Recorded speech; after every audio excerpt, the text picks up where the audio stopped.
자, 일주일 동안 모두 건강하셨나요? 자, 오늘은 영미권 명소와 문화를 통한 상황영어 런던 편을 보도록 할게요. 런던 편 첫 번째 시간 갖도록 하겠습니다. 자, 여러분 런던 하면 뭐 생각나십니까? 그쵸? 영국 하면 런던이 제일 먼저 생각나시죠? 아시다시피 영국은 단일의 국가가 아니죠. 그래서 영어명이 유나이티드 킹덤이죠. 네, 하나로 뭉친 왕국이라는 뜻인데요. 아시다시피 잉글랜드, 스코틀랜드, 그 다음에 웨일즈, 그 다음에 북아일랜드 4개의 지역을 합쳐서 우리가 보통 영국이라고 얘기를 하죠.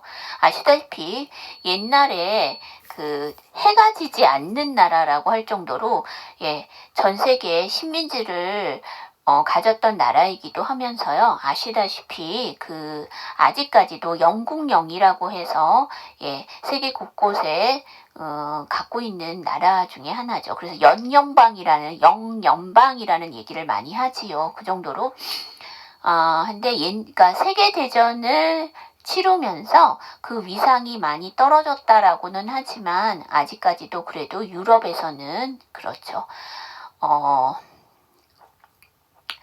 상당한 영향력을 미치는 국가 중에 하나가 영국인 거죠. 자, 그 영국의 수도인 런던부터 한번 보도록 하겠습니다. 자, 런던은 지리적으로 잉글랜드 남동부에 위치하며 영국의 수도이자 영국의 정치, 경제, 문화, 교통의 중심지로 영국에서 가장 큰 도시입니다. 런던은 AD, 즉 기원후 1세기에 기록된 고대 로마 시절 지역명인 론디니움에서 유래가 되었습니다.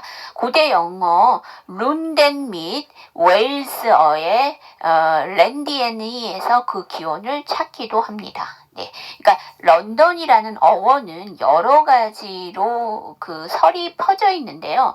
이제 첫 번째 설이 바로 고대 로마 시절의 지역명인 론디니움에서 유래가 됐다는 얘기가 있고요.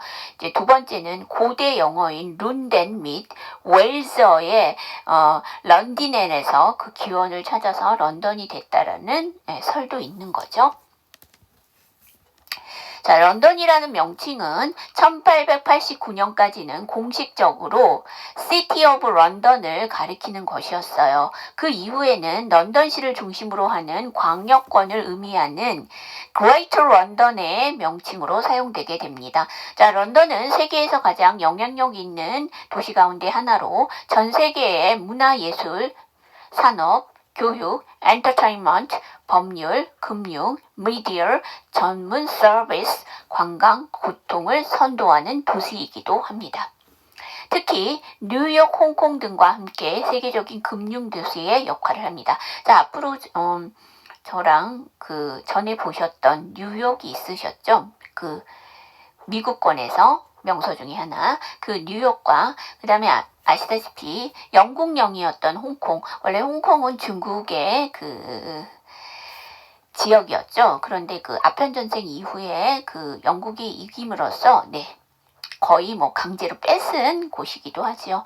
그래서 1999년까지는 영국령으로 남아있다가 밀레니엄 시대와 맞이하면서 이게 영국령에서 떨어졌죠. 그래서 홍콩은 지금도 미국에도 속하지 않고 영국에도 속하지 않은 자치구가 되게 되었는데요. 그만큼 영국인들이 와서 활발하게 활동했던 곳이기 때문에 세계적인 금융도시의 역할을 하게 된 거죠. 자, 앞으로 저랑 같이 보실 명소로서는 타워 브리지, 런던 브리지, 잉글리시 은행, 30 세인트 메리 엑스, 세인트 폴 대성당, 여기 잘렸네요. 세인트 폴 대성당과 로이드 빌딩 등이 있습니다. 자, 여기 빠졌어요. 네. 요 사진을 실다 보니까, 거기서 빠졌다. 세인트 폴 대성당인데, 세인트 폴이 빠졌네요. 제가 다시 쓸게요. 세인트 폴. 이게 빠졌죠? 더 이상하네요. 거기다 쓸까요? 세인트 폴 대성당 빠진 거죠. 자, 이게 런던의 그 전경이죠. 네. 자, 네, 야경이 아름답습니다. 자, 첫 번째로 보셔야 될 명소는요, 타워 브리지예요.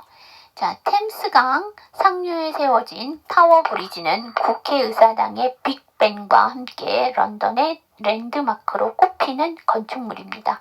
타워 브리지는 하나로 연결되어 있던 두 개의 다리를 각각 양쪽으로 끌어올리는 이엽 도개교의 대표적인 그 건축물이죠. 대한성박이 지나갈 때마다 개폐형, 열었다 닫았다로 만들어진 다리 가운데가 분리되어 양쪽으로 서서히 들리기 시작해. 아까 보시면 그 이엽 도개교라고 했었잖아요. 양쪽으로 들어 올려져서.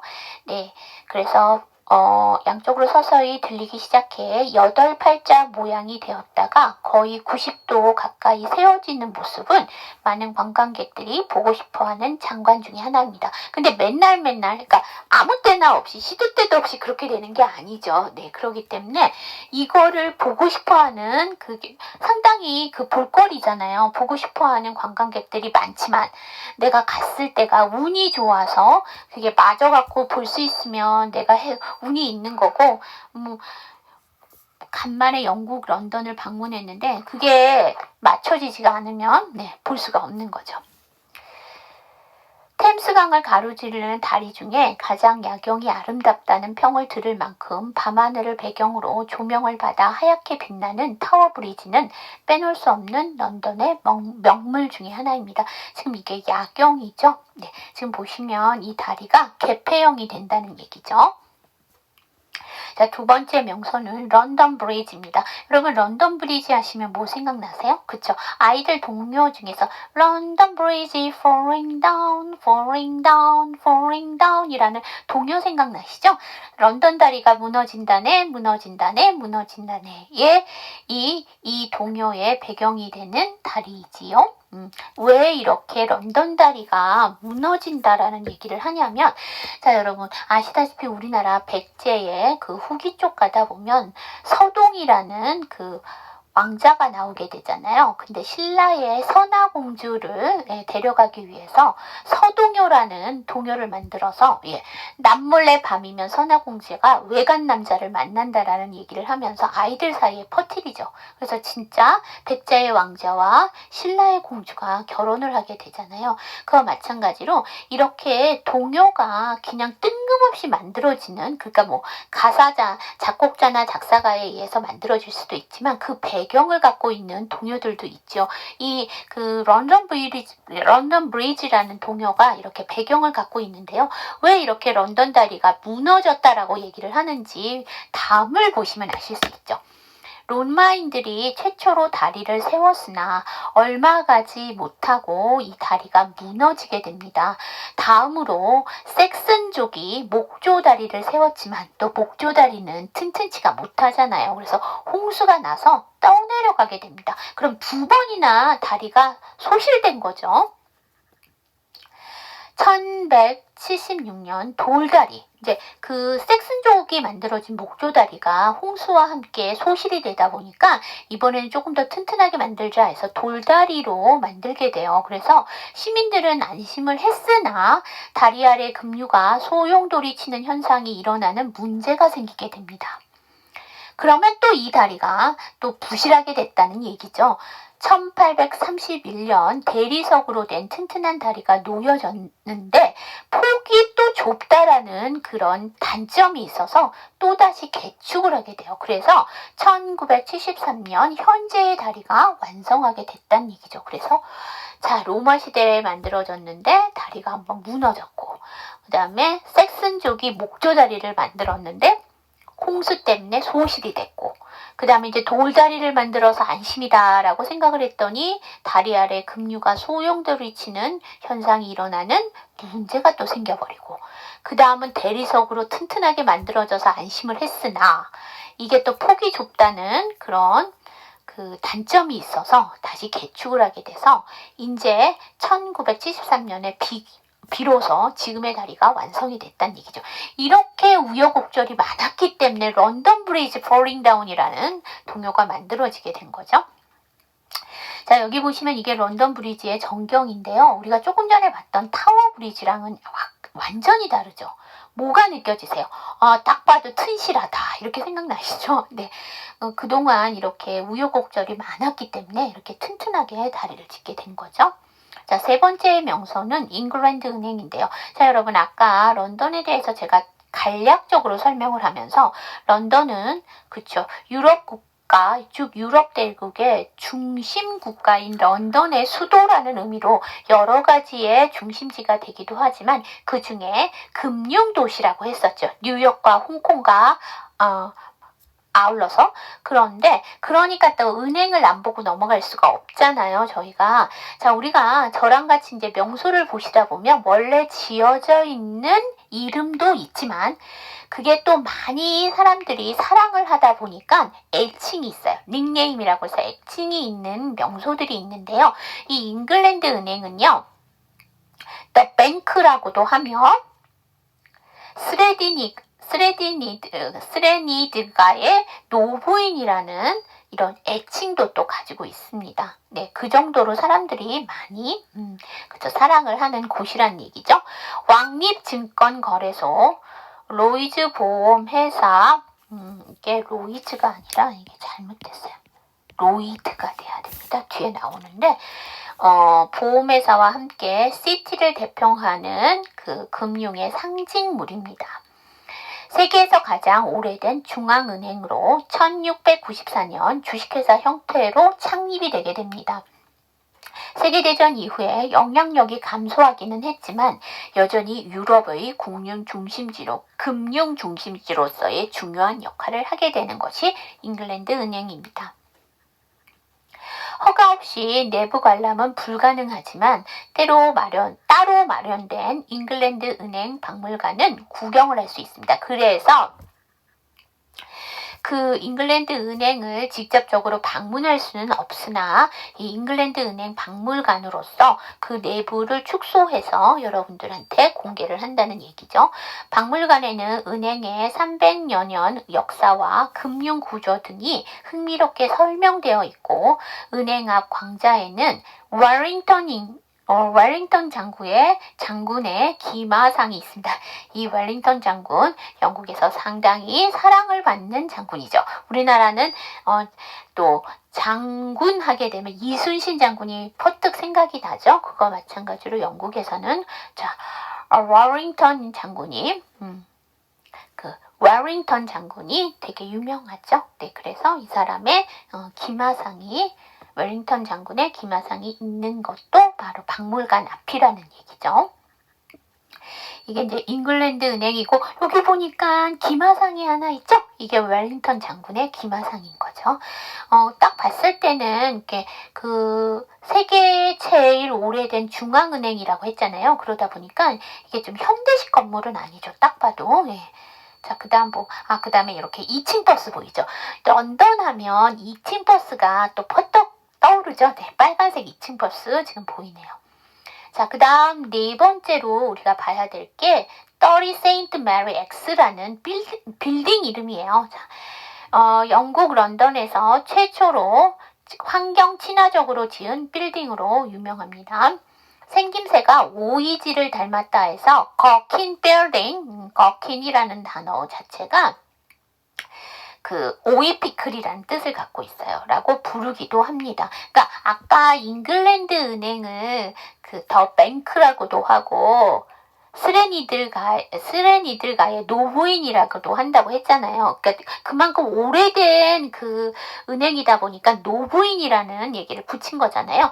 마찬가지로 이 30 세인트 메리 X라는 이름이 있는데요. 얘네는 또 애칭으로 거킨 빌딩이라고도 한다는 얘기죠. 오이지를 닮아서. 얘가 왜 이렇게 이름이 달리게 됐냐면 그 다음에 설명이 되어 있죠. 위로 갈수록 좁고 뾰족한 형태가 인상적인 외관은 주변 건물에 대한 일조권을 고려한 것입니다. 그래서 최초로 환경 친화적으로 지은 빌딩이라고 얘기를 하는 거죠. 최상층에는 런던 시내를 360도 조망할 수 있는 전망대가 있습니다. 저랑 같이 이제 명소를 보시다 보면 이게 좀 높은 곳에 위치하고 있는 건물들은 꼭 이렇게 전망대를 갖고 있어요. 1년에 한 번 오픈하우스 데이 이후에는 일반인들에게 공개하지 않습니다. 자, 여기 보세요. 이게 30 세인트 메리 엑스 이 건물의 전경인데요. 딱 봐도 되게 독특하죠. 이렇게 딱 봤을 때 오이지 같이 닮았죠. 우리가 보통 건물들이 위로 올라갈수록 좁게 만드는 거는 당연해요. 왜냐하면 높은 빌딩이 올라가면 그 주변의 것들의 그 일조권에 대한 영향이 있기 때문에 평행하게 올라가질 않고 보통 위로 올라갈수록 좁게 되는데요. 얘는 아주 독특하게 생겼죠. 네. 그래서 세계 최초의, 그러니까 최초의 환경 친화적 건물이죠.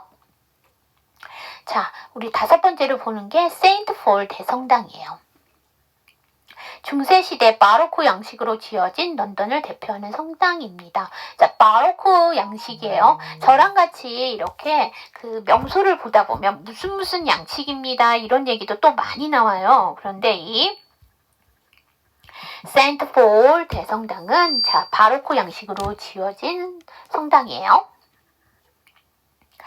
웨스트민스터 사원이 왕족과 함께 해온 곳이라면 세인트 폴 대성당은 오랜 기간 서민들과 함께 호흡해 온 곳입니다. 그래서 웨스트민스터 사원과 세인트 폴 대성당은 서로 이렇게 비교되는 것들이 있죠.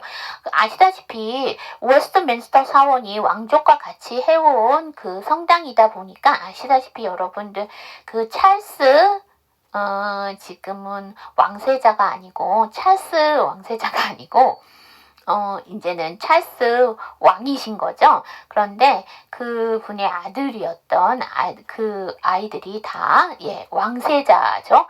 왕세자들이 다 여기서 결혼을 했어요. 웨스트민스터 사원에서 결혼을 하게 되죠. 자, 둥근 돔이 있는 현재의 모습은 영국 노르만 양식의 영향을 받은 거예요. 그러니까 이게 원래는 바로크 양식으로 지어졌는데요. 이게 다시 또 현재에 증축을 하게 되면서 돔을 지었는데 이게 바로 영국의 노르만 양식의 영향을 받은 게 된다는 얘기예요. 로마 성 베드로 성당에 의해 세계에서 2번째로 커다란 돔으로 이루어진 성당입니다. 훗날 워싱턴 국회의사당, 국회의사당, 그 다음에 파리의 판테온 건축에 영향을 미치게 된 게 바로 세인트 폴 대성당입니다. 1965년 윈스터 처칠의 장례실, 1981년 찰스 왕세자와 다이애나 왕세자비의 결혼식이 거행된 장소로 유명합니다. 이제 고인이 됐는데요. 이 다이애나 왕세자비는 여러 사람들이 전 세계적으로 사람들이 많이 사랑한 그 왕세자비잖아요. 그래서 물론 귀족이에요. 상당히 스펜서가가 상당히 그 높은 귀족 가문인데요. 그런데도 불구하고 민간인들에게 사랑을 많이 베풀었던 봉사활동도 많이 하고 그랬기 때문에 전 세계 사람들이 사랑했던 왕세자비였는데요. 그렇기 때문에 아마도 자기가 앞으로 그런 얘기를 하려고 그랬는지 보통의 그 왕족들은 아까 얘기했던 웨스트민스터 사원에서 많이 결혼을 했는데요. 이 독특하게도 이 다이애나비는 이 세인트 폴 대성당 아시다시피 이렇게 서민들과 함께 서민들을 대표하는 성당인 세인트 폴 대성당에서 하게 된 거죠. 자, 이렇게 보시면 되고요. 성당 내부 계단을 통해 돔까지 올라갈 수 있는데요. 스톤 갤러리에 올라서면 런던 시내를 360도 조망할 수 있어요. 아까 30 세인트 메리 엑스라는 그 건물에서도 그 전망대가 있어서 360도를 조망할 수 있다고 했잖아요. 근데 이제 여기서도 세인트 폴 대성당 스톤 갤러리에서도 조망할 수 있다는 얘기죠. 지하 락골당에는 이 성당의 설계자인 크리스토퍼 렌 등 영국을 빛낸 유명 인사 200명의 묘가 있습니다. 자, 우리나라도 성당에 아주 오래된 성당들이 있죠. 그러면 그 묘지를 갖고 있는데요. 이렇게 지하에 락골당으로 되어 있는 게 아니라 밖으로 묘가 있죠. 밖으로. 근데 이제 보통 유럽의 성당들은 그 성당 안에 지하 락골당에 유명인들을 이제 모셔놓게 되는 거죠. 이게 이제 세인트 폴 대성당 돔 형식이라고 하고, 지금 여기 보시면 아까 그 워싱턴의 국회의사당이 여기서 다 이렇게 착안을 해서 만들어졌다고 하잖아요. 자, 보시면 국회의사당과 거의 좀 비슷한 풍을 풍기고 있죠. 네. 요거는 그 노르만 양식이라고 했어요. 영국에. 자, 그 다음에 로이드 빌딩이에요. 자, 런던이 금융의 중심지라고 제가 말씀드렸잖아요. 그래서 영국 런던의 금융 중심가인 시티 지구에 세워진 로이드 보험사. 아까 잉글랜드 은행 하면서 로이드 보험사 나왔죠? 얘 본사 건물로 영국 얘는 또 모더니즘이야. 아까 세인트 폴 대성당은 노르만 양식이라고 했잖아요. 근데 이거는 모더니즘 건축의 대표작이에요. 자, 파리 퐁피두 센터를 공동 설계한 리차드 로저스가 설계를 맡게 되죠. 지금에 와서는 영국 모더니즘 건축의 대표적으로 불리며 영국이 경제 침체에서 벗어나 세계 금융의 중심으로 복귀한 상징으로도 여겨집니다라는 얘기죠. 아까 제가 말씀드렸듯이 이게 세계대전을 치르면서 영국이 좀 이렇게 위상이 꺾이고 했잖아요. 그래서 또 그러면서 경제 침체에 빠지기도 했는데 이 로이드 빌딩이 세워지면서 세계 금융의 중심으로 복귀한 상징이 되었다는 얘기예요. 자, 이게 로이드 빌딩의 전경입니다. 그러니까 앞에서 보신 뭐라고 할까? 네. 세인트 폴 대성당이라든지 잉글랜드 은행과는 완전 차별화가 되죠. 그러니까 아까 세인트 메리 X라는 건물과 똑같이 이건 좀 현대식이죠.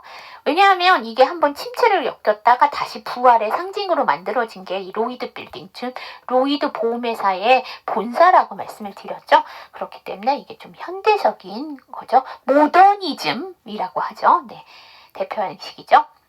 자, 여기까지의 런던의 명소에 대해서 저랑 보셨다면, 자, 이제 거기와 관련되어 있는 상황 영어 보도록 할게요. 우리가 아까 명소 6개 중에 뭐 보셨어요? 그쵸? 잉글랜드 은행, 그쵸? 애칭으로는 더 뱅크라고 하고, 아니면 승희들과의 노부인이라고도 하는 그 세계에서 가장 오래된 금융기관인 그러니까 중앙은행인 우리 잉글랜드 은행을 보셨으니까, 우리 이번에는 은행 업무와 관련되어 있는 거와 다음에 또 은행 업무 하면은 요새는 다 그러니까 은행의 지점들이 자꾸만 축소되는 상황이죠. 왜냐하면 인원을 축소하다 보니까. 그래서 거의 그 ATM만 이렇게 설치가 되어 있는 경우가 많잖아요. 그렇게 되면 직접적으로 만나야 되는 게 현금 인출기죠. 그래서 거기와 관련되어 있는 상황 한번 보도록 할게요. 우리가 어떤 거를 상대방에게 알려달라고 했을 때, 혹시 그러니까 뭐 길묻기를 하던 장소 찾기를 하던 하면 뭐뭐 좀 해주시겠어요? 라고 하니까 부탁을 해야 되겠죠. 자, 여러분, 부탁은 어떻게 하죠? Can you 이렇게 해서 부탁을 하는데, 부탁을 하려면 어떨까요? 조금 더 정중하면 좋겠죠? 이거의 정중한 표현이 바로 크주죠.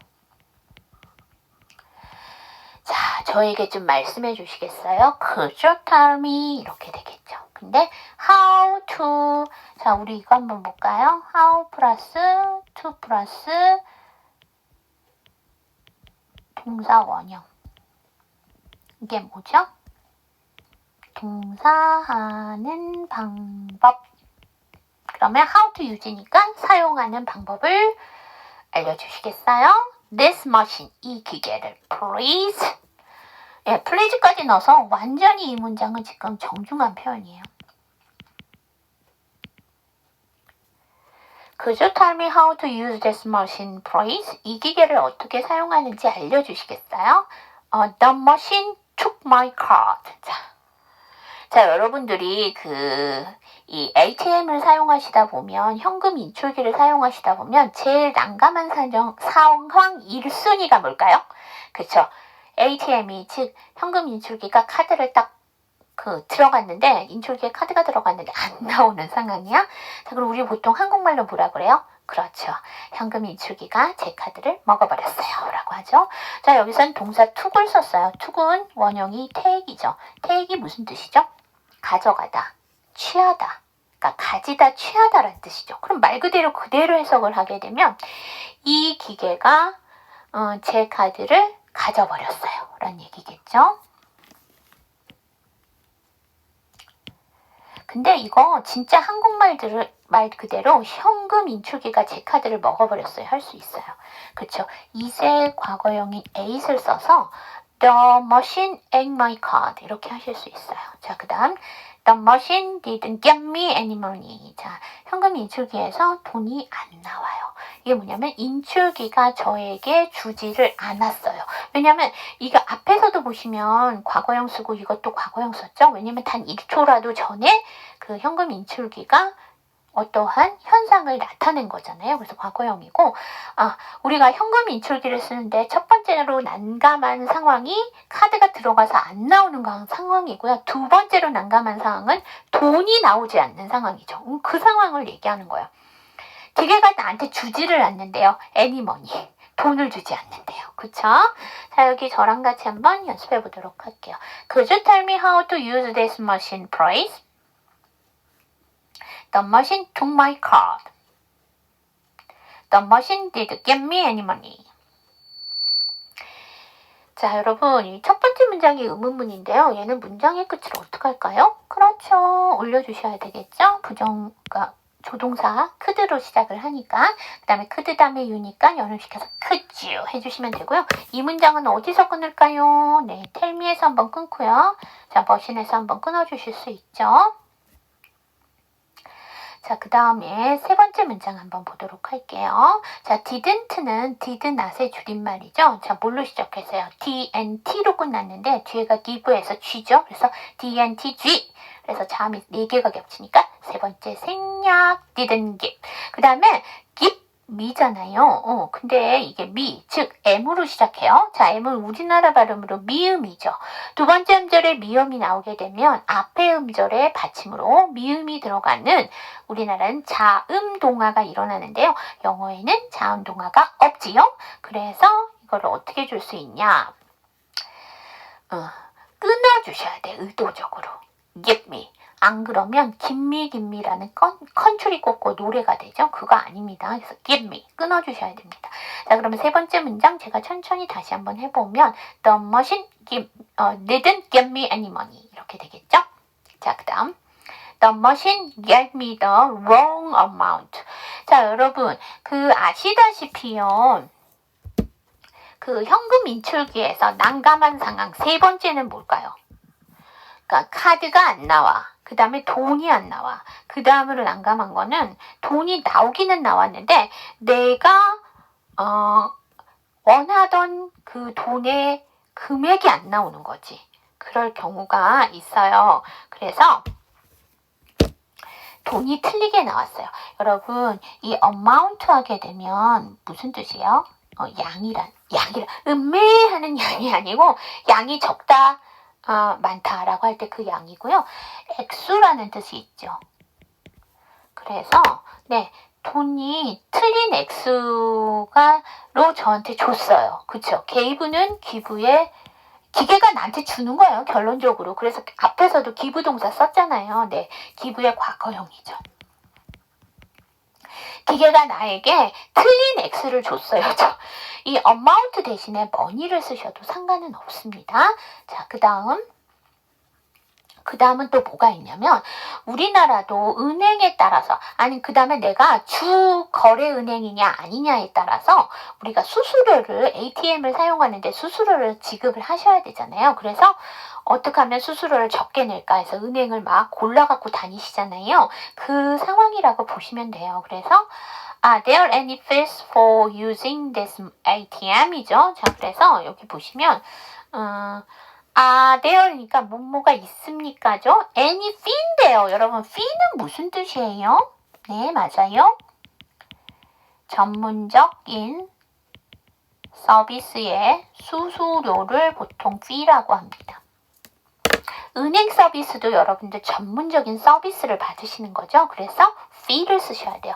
이 fee가 나오면 또 헷갈린다고 하는 게 fare인데요. 그냥 fare는 요금이고요. 보통 얘는 뭐 교통 요금 뭐 이런 거 얘기할 때 fare를 쓰게 돼요. 그러니까 얘는 전문적인 서비스에 대한 수수료가 아닌 거죠. 그래서 현금 자동 지급기를 using 여기서는 동명사예요. for라는 전치사 뒤로 나와서 use에다가 ing 붙인 동명사가 되는 거죠. 이 현금 자동 지급기를 사용 시에 수수료가 있나요? 라는 얘기죠. Yes, you have to pay an extra fee for international card. 네, international card니까 국제카드죠. 국제카드를 위한 자, extra 하면 여분의라는 형용사죠. 여분의 수수료를 지불하셔야 됩니다. 다시 말하면 국제카드를 사용하시면 추가 수수료가 부과됩니다. 라는 얘기죠. have to, 뭐 해야 한다 라는 얘기죠. 자, 우리 여기 그래서 우리가 extra 하면 뭐 생각나세요? 그쵸? 그 드라마나 영화 같은데 보시면 지나가는 행인 1, 2, 3, 4 뭐 이렇게 얘기할 때 나오는 그 사람들을 엑스트라라고 하죠. 다시 말하면 여분의 배역이라는 얘기잖아요.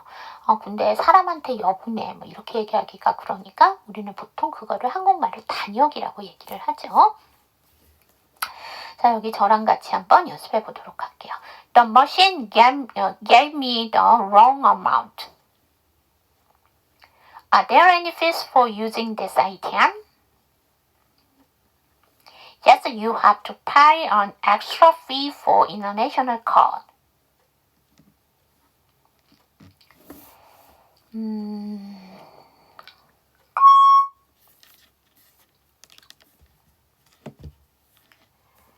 자, 두 번째 문장의 의문문이죠. 얘는 문장의 끝을 그쵸 R로 시작을 했으니까 비동사니까 올려주시면 되고요.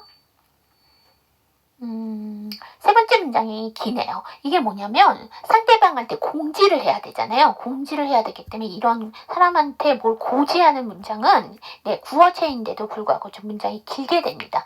자, 일단 컴마에서 끊으니까 yes에서 끊고요. 그 다음 어디서 끊을까요? 그렇죠. extra fee에서 끊어주시면 돼요. 이 for international card는 전치사구죠. 자, 그 다음에 여러분 extra가 맞아요. 그런데 이게 TR 사운드죠. R 사운드를 조금 더 정확하게 하기 위해서 extra 이렇게 해주시면 되고요.